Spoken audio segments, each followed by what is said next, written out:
Well, somebody who didn't get credit today for having a winning run was Bubba McDowell. He was the first major black college coach not to survive Black Sunday or Black Monday.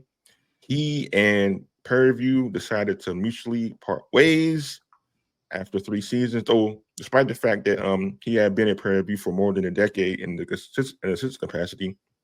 Um, during his time at Prairie View, Bo McDowell led them to a share of the SWAC West title 1 year and an outright title last year. They got the championship game and lost to Florida A&M. This season, there were some high hopes, but they kind of fell on some hard times, had some pretty disappointing losses along the way. And Bo McDowell, despite him having a winning record in his career at Prairie View, no longer going to be in their future plans anymore. So, fellas, what do we think about Bo McDowell not being a coach at Prairie View anymore, starting with Chris?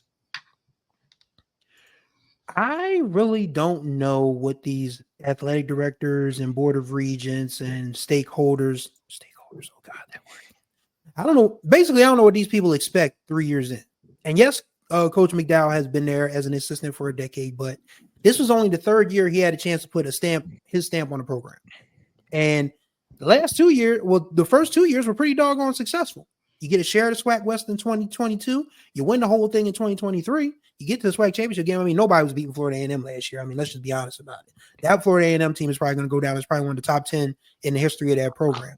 So, but what else do you want? I mean, this is a team that, this is the same Prairie View A&M that lost every game for a decade. That's not a misprint either. That's not me joking. That's not me being shady. That is a fact. You can look it up. Prairie View A&M went 0 for most of the 1980s and part of the 1990s. 0-80 actually. 0-80. Yeah. There were 3 presidents during the Prairie View A&M loser streak. The last days of Ronald Reagan, George Bush Sr.'s entire presidency, Bill Clinton's first term. 3 presidents. So it's not like Prairie View A&M has like this long storied regal tradition like of a Jackson State or an Alcorn State or a Florida A&M or whatever. You're Prairie View. What do you want? Help us help you. But, everybody's entitled to their opinion. And when you the AD and when you the board of regents and the president, you can do whatever you want. You can hire people, you can fire people. I mean, God bless if that's what you want to do. But I always said, I've said it on this program every time, and I will say it until I'm blue in the face. And as you can see by my skin complexion, it's going to be pretty hard to do. Every coach needs at least 4 years to cycle out the previous coach's regime. And this is no matter the sport. I don't care what sport it is, but especially in football. You need to cycle out the previous coach's regime and get in your type of player, your type of character, your type of talent, your type of skill. And 3 years in is just not enough time to say, oh, wow, we need to move on from this guy. It's just not possible. But that is what a Prairie View has chosen to do at this point in time. And I think we already know. I think there's one name in particular we already know that's going to be high on their list. I mean, we'll probably talk about that in a second. But that's what they want to do. That's what they want to do. I mean, and Chris Dishman, shouts out to him today. He really just laid into Prairie View on the SWAC coaches call. My man said, you win 2 SWAC West championships and don't have a job. There's something wrong with the business. He closed his statement by saying, I thank God I was able to wake up this morning and my keys still work. So those old Houston Oilers, that old House of Pain secondary, they stick together. So unfortunately for Coach McDowell, he's out of a job. And now it's interesting to see where PVA&M goes from here. Yeah, Chris, you asked why maybe Bo McDowell's out after 3 seasons. Cal T. Mosley, friend of the show, for HBCU Legends, he kind of speculated on why that was today. He wrote that 3 losses to Texas Southern, the losses to Texas Southern at the Labor Day Classic combined with an embarrassing overtime defeat at the hands of Southern and the dropping the final 2 games of the season didn't help McDowell's argument to remain with the Panthers. During many observed interactions with athletic director Anton Goff, the coach appeared to have a good working relationship. However, rumblings began to swell from alumni, boosters, and fan base after losing to Texas Southern and Southern. The old ball coach, he writes, acknowledged midseason to HBCU Legends that the Prairie View faithful displeasure of losing loomed over the program. So that was the speculation as to why McDowell is out. Jared Hoffman, what do you make of that?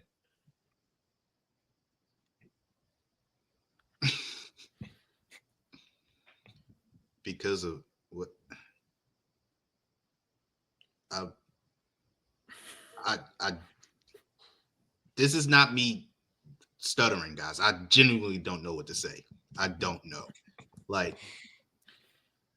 if you are listening to your alumni base, your fan base, and your boosters in terms of how to run your team, you're not going to have a very good team for very long. Nope. You're just not. Look, I am a journalist. I do not know better than the coach or the players in the locker room. I just don't. So if you're listening to the fans and pundits on how to run your team, it's not going to go well for you. Stability, you are not going to have stability within your team if you're rotating coaches every couple years. Why do you think South Carolina State has been able to have the success that they've had? Because they have stability. Everything they do it with a habit. Obviously, Chennis Berry is a great coach and he has a great team around him that has allowed him to have the success that he has. But the culture that South Carolina State has set, they've only had 5 coaches since 1980. What was it? Willie Jeffries, Bill Davis, Dennis Thomas, Buddy Pugh, and now Chennis Berry. And only one of those coaches didn't get a MEAC championship. So what happened? Sorry, it's actually 4. It's just Willie. It's Bill Davis. It's Buddy Pugh and Chennis Berry, and they've all won MEAC championships, and that's in the last 50 years. So I think there was a 3-season stretch where they had Dennis Thomas too. If there was, I mean, I must have missed that. Yeah, I looked it up last night. It was probably very unremarkable then. It was very he didn't win a MEAC championship. So no disrespect to Dr. Thomas, but we just saying, Yeah, it's no disrespect to him. But anyway, my point in bringing that up is South Carolina State has a culture set. And it's because they've given their coaches time to build and to set what the standard is for your team. Jackson State was great for a long time because they had a culture set. Tennessee State was great because they had a culture set. Grambling State was a historic program because they had a culture set. Prairie View has no culture. There's nothing that we know them for when it comes to football. They've had success in the past couple of seasons. They won the SWAC West Division twice in the past 4 years. So it's like we get it. You've had your success, but you haven't had any stability that has led to long-term success. And that's what a lot of these schools don't have. They don't have stability because everything is a microwave society.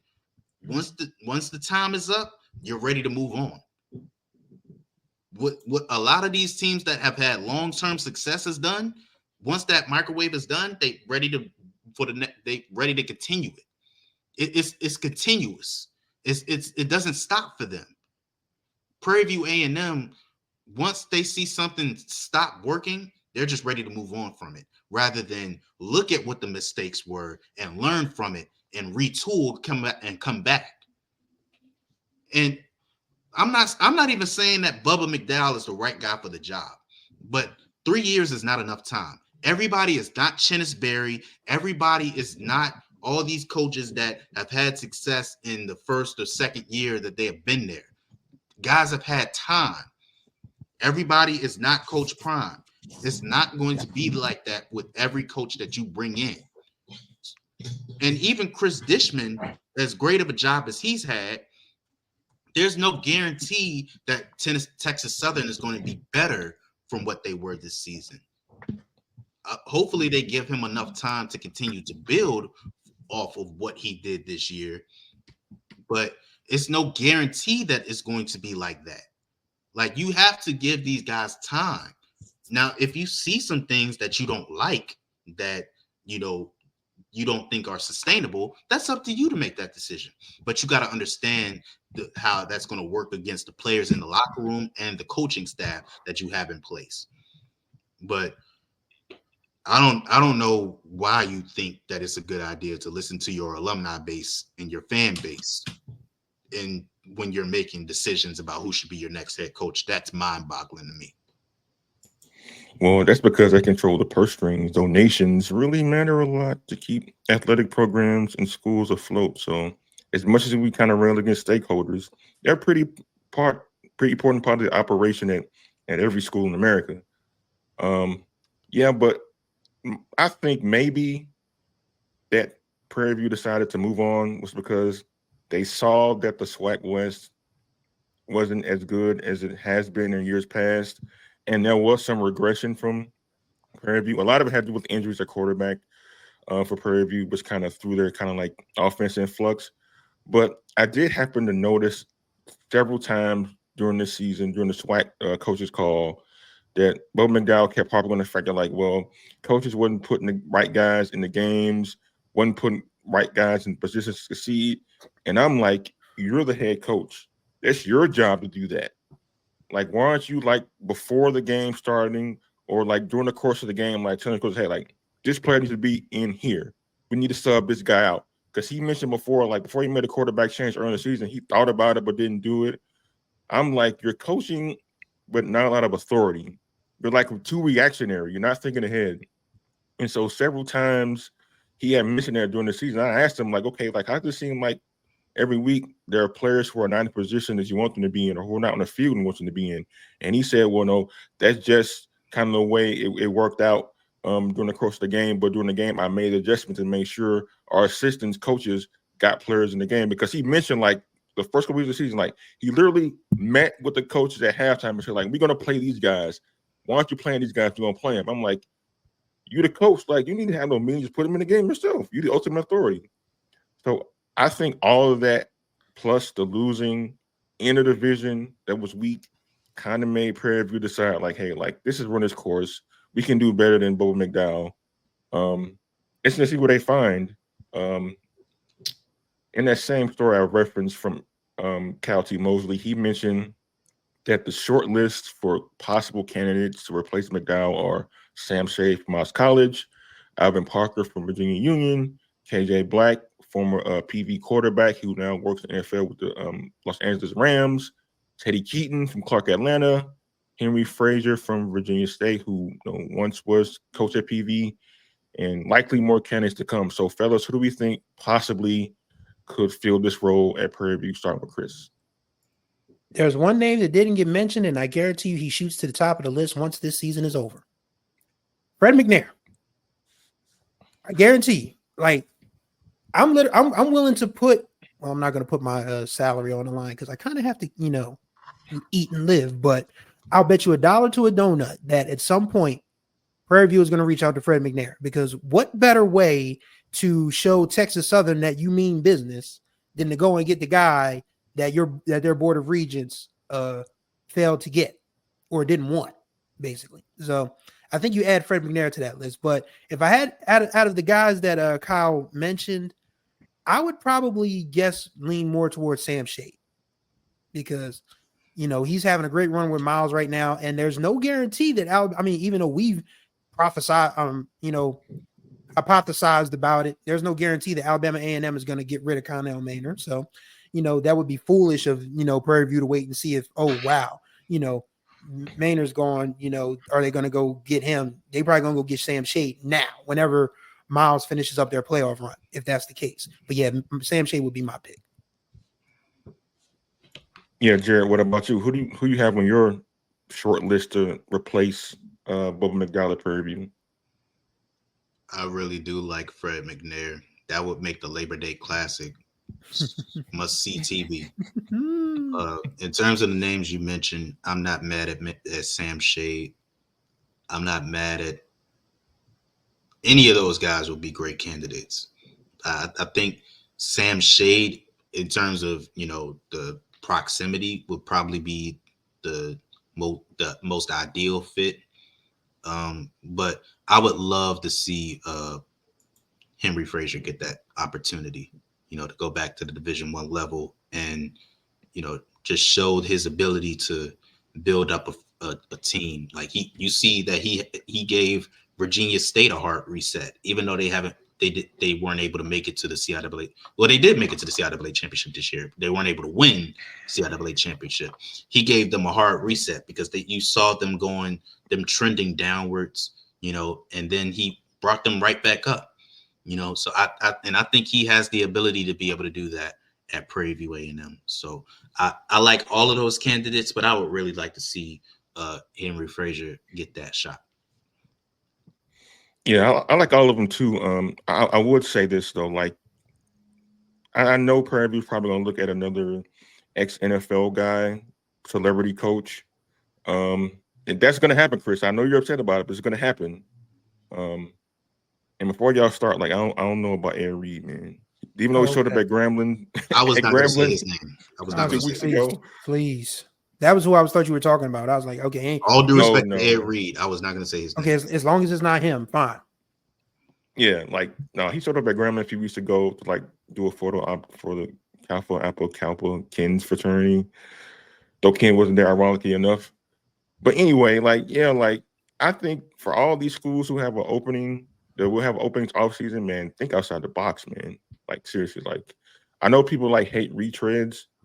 If you're gonna go like that route, at least hire somebody that has some pedigree, a winning pedigree. Dr. Alvin Parker's come to mind. Sam Shea comes to mind. Maurice Flowers comes to mind.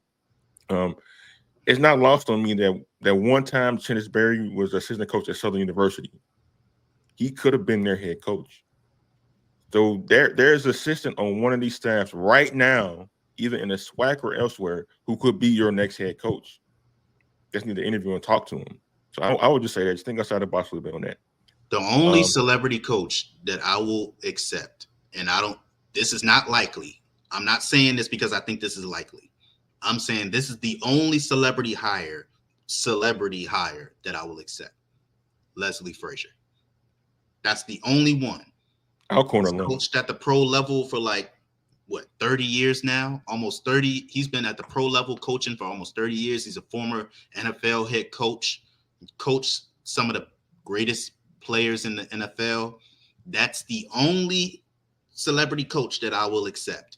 And it's not likely they will be able to get him, but that's the only one I'll accept. Anybody else with no coaching experience or little coaching experience, I'm not rocking with it.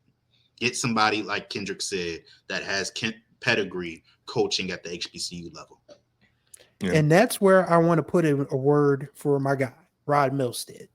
Somebody's got to give him another shot, whether it's at the D1 or D2 level, because he took what was a crappy Delaware State program and had them closer to a winning record than they had been in a decade.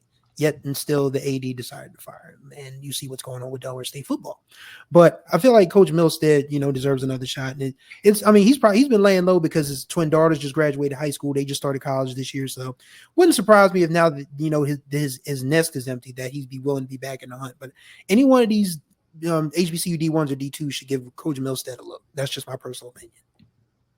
Yeah, I mean, there should be a lot of names that Prairie View going to have to search through, and a lot of good candidates out there with jobs and without jobs. So we hope they do their due diligence and maybe not have the stakeholders in the border regions kind of interfere with that. Okay.